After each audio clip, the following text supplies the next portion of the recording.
Jennie Kim is one of the most powerful and magnetic women in the world. And there's a reason people are so drawn to her and so fascinated by her presence. And in today's episode, we'll be diving into what truly makes her energy so captivating and explore the magnetic charm she has not only in Korea, but on a global scale. Jennie is so famous that I'm not even sure if it makes sense to introduce who she is, but for the purpose of this episode, I think it would be relevant to talk a bit about her early beginnings. Jennie started out debuting as a K-pop idol, but before all the fame and spotlight, she was just a girl studying abroad, far from her family, and figuring out what she really wanted. Everyone expected her to follow the typical path, to pursue college and get a degree, but Jennie knew that wasn't meant to be her path. She knew she wanted to pursue music. So rather than just following the safe or expected path and continue her studies, she chose what made her happy, even if the success wasn't guaranteed at that moment, and even if there was no certainty that her 6 years of training would ever pay off. She chose her happiness over other people's expectations. And even now, with all the fame, we can still see the same pattern from her actions, that she will always prioritize herself and her happiness over other people's expectations, and that she doesn't force herself to be on all the time, because her well-being comes first. Which brings us to the main lesson of this video.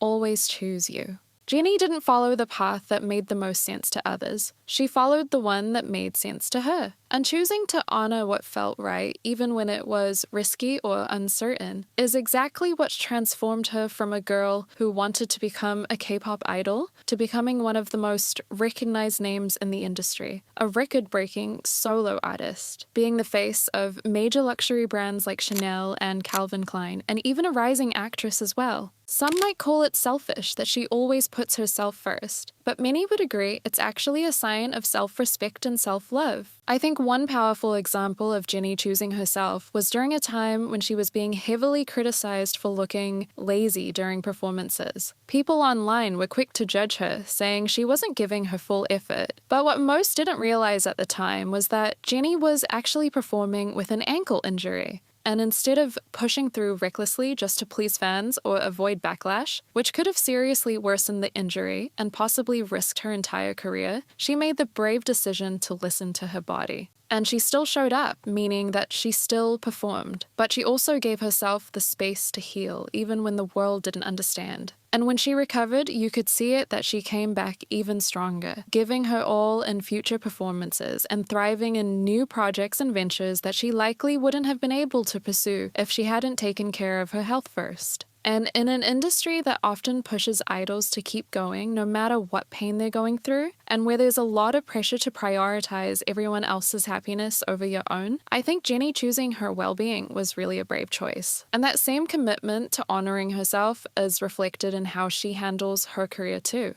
Even with her projects, she takes her time and makes sure every work she puts out is aligned with who she is. And that's what makes her work feel so intentional and real. You can tell that everything she puts out comes from a place of intention and authenticity. And because she's so authentic and real with herself, she doesn't feel the need to chase anyone's validation or place other people's opinions on a pedestal. She doesn't blindly follow what everyone expects of her. Because in K-pop, I feel like there's this unspoken belief that idols owe every piece of themselves to the label that trained them and the fans that support them. But it seems to me that Jennie can't be controlled in this aspect. She's appreciative, she's grateful, sure, but she still makes a balance between acknowledging the support she's had and at the same time making decisions that align with her own wants and needs. She's not afraid to step outside of the box, even when it's risky. Whether it was continuing to perform while healing from an ankle injury and choosing to listen to her body instead of pushing herself to please others, or even her taking on an acting role in The Idol, which is known for being a bold and controversial show that got a lot of backlash, she still does what feels right for her, not just what's expected. It's fair to say that she got a lot of criticism for being in that show, because many people didn't expect to see such a bold side of her, but she still chose to do something that challenged her and excited her. And I think the fact that she's showing up as her true and authentic self and always listens to what she wants is exactly why she gets so much hate. But even with all the criticism, she still commands a certain level of respect. We teach people how to treat us, and so by choosing yourself first, you make it clear that your happiness and well-being are non-negotiable. When you value your own needs and desires, people can't help but respect you. Now, if you've heard about Jennie's life before, you probably know that she did come from a pretty privileged background. So I feel like she wasn't under the same kind of financial pressure a lot of other idols might face. So unlike many trainees who are under this intense pressure to succeed quickly in order to support their families or escape financial hardship, Jennie wasn't operating under that same kind of survival mode. So maybe that gave her a bit more freedom to choose what she wanted and what was authentic to her instead of what was expected. But that doesn't mean it was easy. Even with that advantage, it still takes a lot of courage to go against the rules in an industry that wants everyone to be the same. Certainly, Jennie's material background probably gave her a bit more ease and freedom to make the choices she wanted without feeling trapped.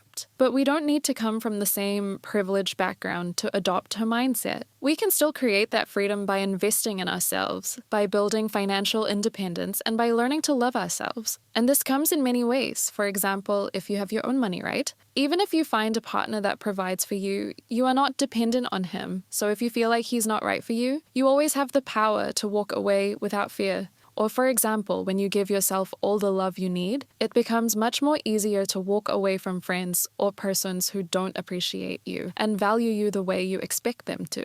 So the key here is to give yourself all you need to feel strong and free so you can always make the choices that are best for you. So that's why it's so important to work on yourselves, because the more you invest in yourself, the more you give yourself what you crave from others, the easier it is to walk away from situations that don't serve you, because you're no longer looking for someone else to complete or validate you. You're already complete and validated on your own. But that's it for today. I truly hope this episode helps you remember how important it is to choose yourself and your happiness first. Thank you so much for watching, love you, and I'll see you in the next one. Bye.